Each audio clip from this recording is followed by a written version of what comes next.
For number 5 in the solving equations unit 0.2, we need to solve for v. So this is what number 5 looks like.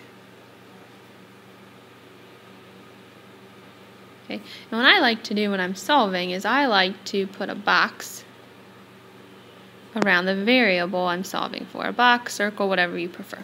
Okay, and then we have to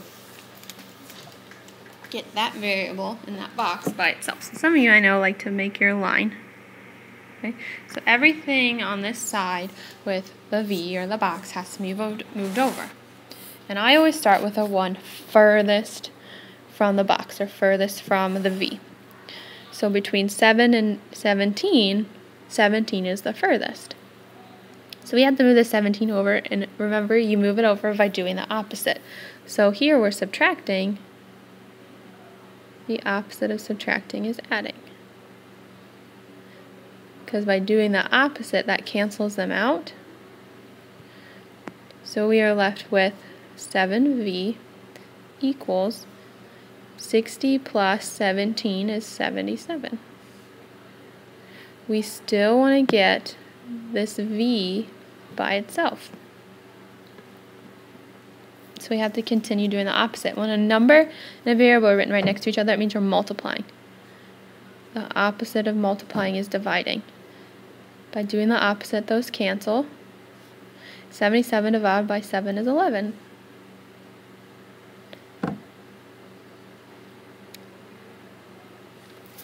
So there you go.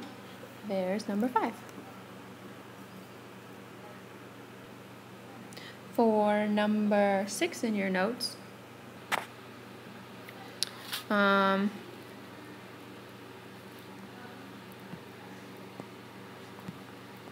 we have z divided by 6 plus 5 equals 10. So again, I like to put my box around my variable.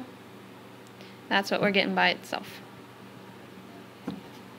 Okay, the one that is furthest from the z is the 5.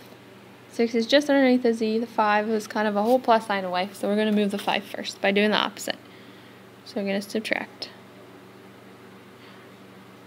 Cancels them out. We're left with z over 6 is equal to 5. Again, we're going to put a box around that z. Whenever you see a fraction in math, that means you're dividing.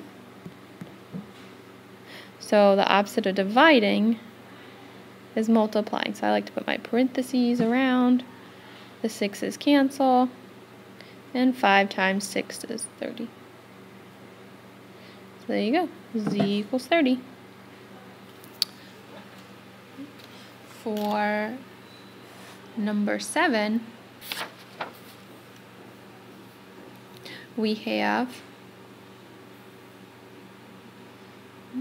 yellow. Number 7 in your notes, we have 4m plus 16 all divided by 2 is equal to 16. So again, put my box around my variable. The 4m and the 16m are trapped inside that parentheses. So the very first thing you have to do is move that 2. And I like to think of it as we're trying to get a nice straight line. We want this whole thing right here to be in a straight line. In order to do that, we need to then move the 2 over. So again, fractions mean dividing. It's going to multiply this side by 2. We're going to multiply this side by 2. That makes the 2's cancel, so we're left with 4m, and we forgot our plus 16. 16 times 2 is 32. Put our box around our variable. Furthest from the m is 16, so we're going to move it by doing the opposite. 4m is equal to 16. Again, when a number and a variable are written next to each other, that means you are multiplying. Divide by 4. M is equal to 16 divided by 4 is 4. There you go. There's your final answer. One more problem.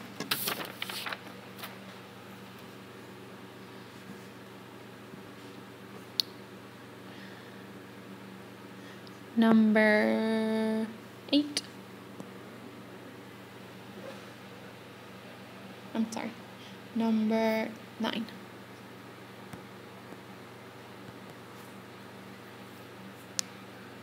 Number 9 in your notes. It's a little more tricky.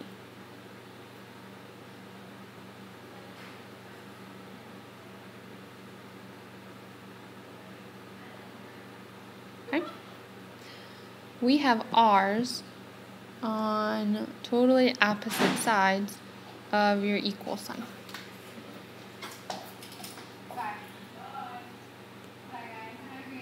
We want to get them on the same side. In order to do that, we have to get rid of these numbers in front of the parentheses so we can free the r's. So you are going to distribute the 3 and distribute the -4. 3 times r is 3r. 3 times 1 is 3. -4 times r is -4. -4 times -4 is positive 16. Okay. When you have variables on opposite sides of the equal sign, you want the variables on one side and all the numbers on the other. Okay? I like to move the variable first, and I like to move the smallest variable over to move the biggest variable. That keeps everything positive. So -4 is smaller than positive 3.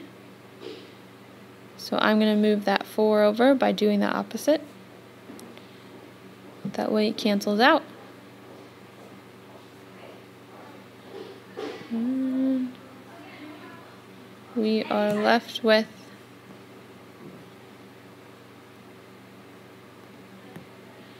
(7r) plus 3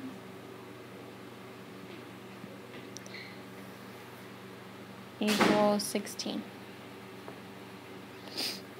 So now it's just a simple two-step equation. So we're going to put a box around our r.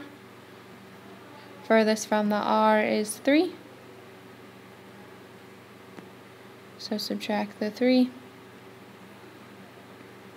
Cancels because we did the opposite. 7r. 16 minus 3 is 13. Divide by 7. Sometimes you might get a weird fraction. That's okay. Check if you can reduce it. 13 over 7 doesn't reduce, so we're just going to leave it as 13 over 7. And there you go. There's your final answer.